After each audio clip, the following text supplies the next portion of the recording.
Subscribe to the MTL World at Malworld 1 YouTube channel. Novel, The Primordial Law.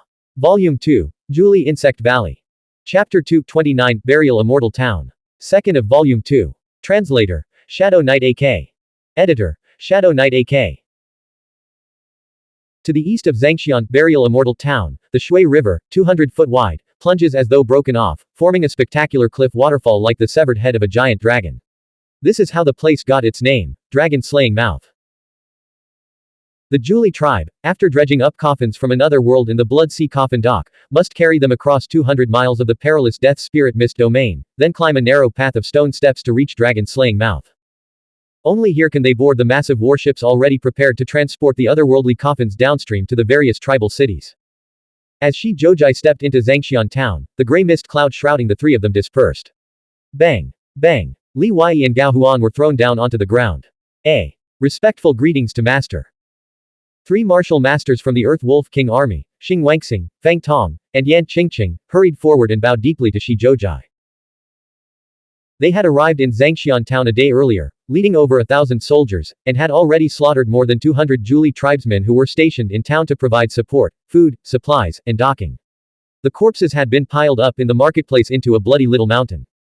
Xing Wangxing, Shi Zhoujai's 10th disciple and one of his treasurers, was short and rotund. Smiling, he reported, "Those who needed questioning have all been interrogated thoroughly. This time, the ones going to the Blood Sea for coffin retrieval are the Kandli tribe of the Julie. They are led by their number one expert of this cycle, Li Songolin, with the tribe's greatest prodigy in nearly 1,000 years, Kang Li, accompanying. I only care about how much money we can make this time," Shi Zhoujai said. Xing Wangxing had already calculated everything clearly. Li Songolin brought 5,000 people. Conservatively, they'll recover at least 1,000 coffins.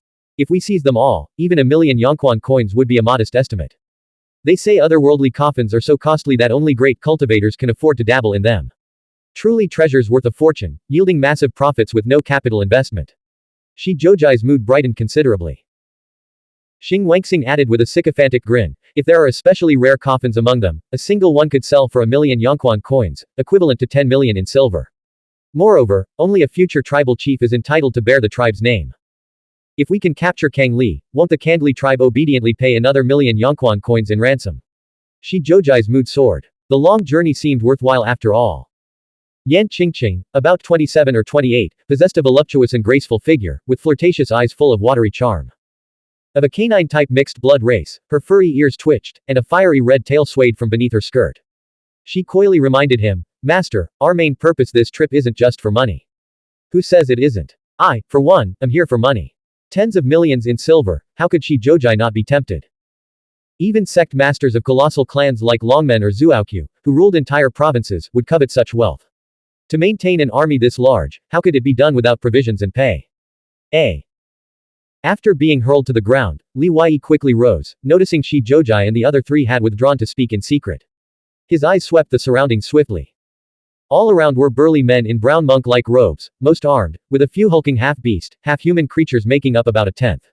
All looked fierce and violent. Yet when their eyes fell upon Li Weiyi and Xuanhuan, they revealed doubt, or fear. Li Weiyi instantly had an idea. He deliberately put on a proud, vicious air and beckoned to one of the more timid-looking men. "You. Yes, you. Come here." Xuanhuan didn't understand his words, but the arrogance in Li Weiyi's tone and demeanor nearly made his heart leap out in fright. The timid man shuffled over nervously, forcing a smile, his mood even more unsettled than Xuanhuan's. Pointing at Shi Zhoujai in the distance, Li Weiyi asked, "You know who we are?" Yes, of course," the man replied hastily. "Then tell me," Li Weiyi pressed. In truth, the man had no idea who Li Weiyi and Xuanhuan were. Everyone here had only just been transferred from the Earth Wolf King army and marched thousands of miles to reach Zhangxian town the previous day. But since they had been carried back in a mist cloud by the dreaded King Zhoujai himself, how could they be ordinary? Not daring to offend them, the man said honestly, "We all just arrived yesterday. We've been cleaning and setting up all night, with no time to rest. Forgive my ignorance, I do not know your esteemed identities. But since you walk with King Zhoujai, you must be extraordinary figures we can only look up to." Li Weiyi breathed a sigh of relief and clapped the man's chest. "Good. We are King Zhoujai's personal attendants. Do you have any food?" Yes, right away. The man hurried off, and Li Weiyi pulled Xuanhuan along in his wake. He had no desire to linger under Zhoujai's nose, lest his disguise be exposed. Fortunately, Shi Jiuzhai was meeting with a secret guest, discussing plans for seizing the otherworldly coffins, and paid them no attention. That guest, clad in silver robes and a white shirt, wore a black Buddha-headed mask. From his upright figure and the delicate, fair hands holding a flute, he seemed quite young. Yet this young man, in front of the dreaded Shi Jiuzhai, stood with hands clasped behind his back, not arrogant but utterly unafraid. He said, "The sect master's order is not just to seize coffins but to kill them all. Only if it's sufficiently bloody can we plunge Lijiu into chaos." Shi Jiuzhai frowned, displeased. "You nobles of those great clans are crueler than thieves like us. Before, you didn't say we had to kill them all. That includes Li Songolin, the tribe's champion, and 5,000 tribesmen."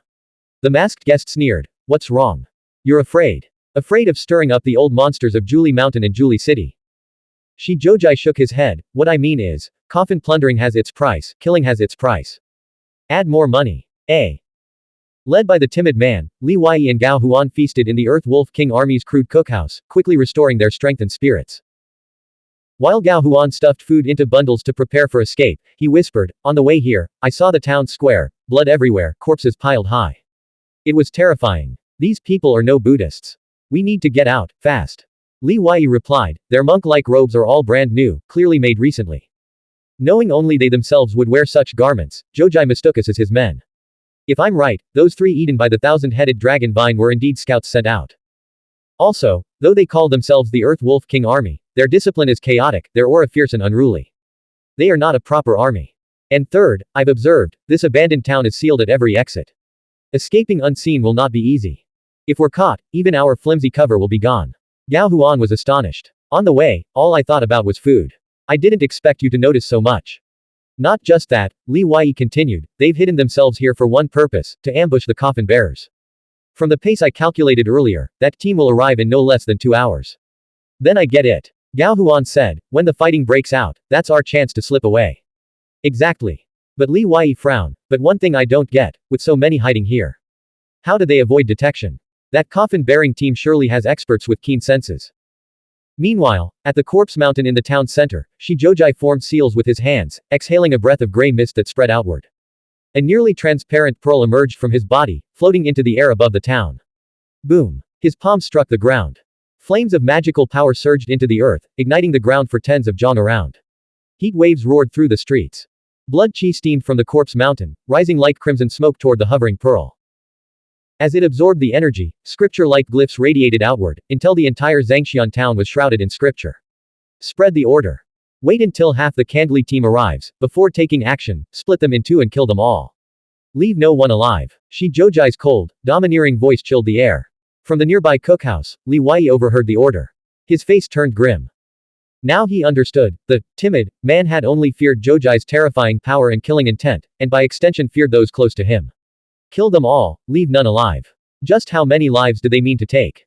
Gao Huan despaired. I suddenly feel a survival is equally cruel everywhere. Either toil like an ox, or be slaughtered like a pig. Only by rising above all can one truly live. 2 hours later. The Kandli coffin-bearing team arrived at the base of dragon-slaying Mouth's waterfall. The cascade thundered, air damp and heavy. At the very front walked a barefoot maiden, beautiful as a spirit of the night mist. With slender jade fingers, she held an ancient bronze lamp glowing with dim blue phosphorescence. 9 silver bangles jingled on her wrist. Though barefoot, her skin was like flawless jade, untouched by the rough stones. Her every step was light, silent, yet spanned more than a feet, leaving blue misty trails beneath her feet. She was Li Ling, the Nether Light Guide of the Kandli Coffin team, heir to the priesthood, able to use the Netherlight to find a path through the Death Spirit Mist domain and led her tribe safely to and from the Blood Sea Coffin Dock. Blank. End of chapter. Subscribe to the MTL World at Malworld 1 YouTube channel.